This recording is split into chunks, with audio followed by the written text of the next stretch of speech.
अवधूत चिंतन श्री गुरुदेव दत्त. परमपूज्य सद्गुरू श्री शिरीषदादा कवडे महाराज यांचे लिखित श्री सद्गुरू स्मरणी या पुस्तकातले आपण पुढे जात आहोत. मामा शब्दाला आईचे काळीज आहे. श्रीशैलमला आमची भक्तियात्रा गेली होती तेव्हाची ही हकीकत आहे. सकाळच्या सुमारास आम्ही सगळे पाताळगंगेवर पोहोचलो. छान उबदार पाणी होते. सगळे आपापल्या आंघोळी उरकू लागले. मीही आंघोळ केली. इतक्यात परमपूज्य श्री मामा समोरून आले. चल म्हणाले आणि पाण्यात शिरले. थोडा वेळ पाण्यात डुंबले. मी हातात एक तांब्या घेऊन कमरे इतक्या पाण्यात उभा होतो. मामा माझ्याजवळ येऊन उभे राहिले. मला म्हणाले, माझ्या डोक्यावर पाणी घाल त्या तांब्याने. खूप आनंद झाला. तांब्या भरभरून पाणी घालू लागलो. इतक्यात पात्राच्या मध्यभागी मामा एकदम बघू लागले.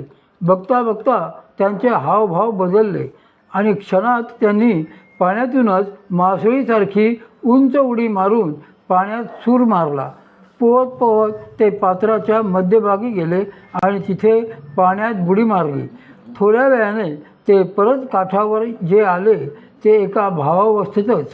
आश्चर्य म्हणजे त्यावेळी त्यांच्या शरीरातून जो दिव्य सुगंध निघत होता तो इतका तीव्र होता की नदीच्या सबंध पात्रातून कोठूनही पाणी उचलले तरी त्याला तोच सुगंध जायचा.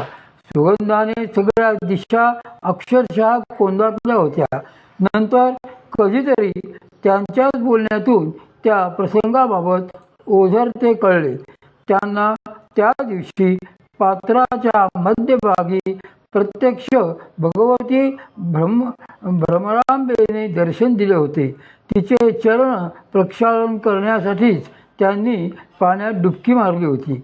आई जगदंबेचे मामांवरचे ते उदंड प्रेम, त्यांच्याबद्दलचे अपार वात्सल्य बघितले आणि वाटले की ते योग्यच आहे.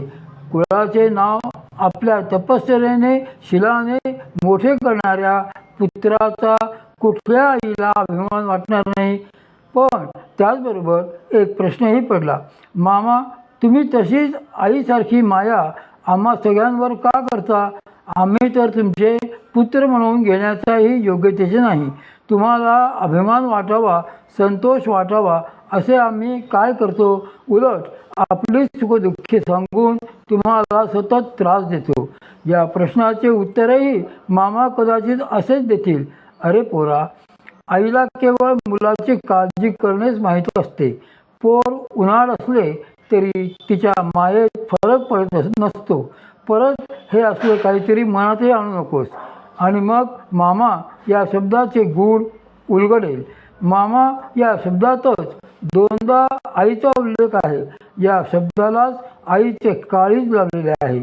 माझ्या मनातल्या डोहातही याच काळजाची प्रेमस्पंदने लहरत आहेत. त्या डोहावर मामांच्या मायेची सावली आहे. भर दुपारच्या रखरखत्या उन्हाची जाणीवही होऊ न देणारी ही शांतता त्यांच्याच वात्सल्याची मुक्त पाखरण आहे. उद्या आपण श्री सद्गुरू चरित्र प्रथम 2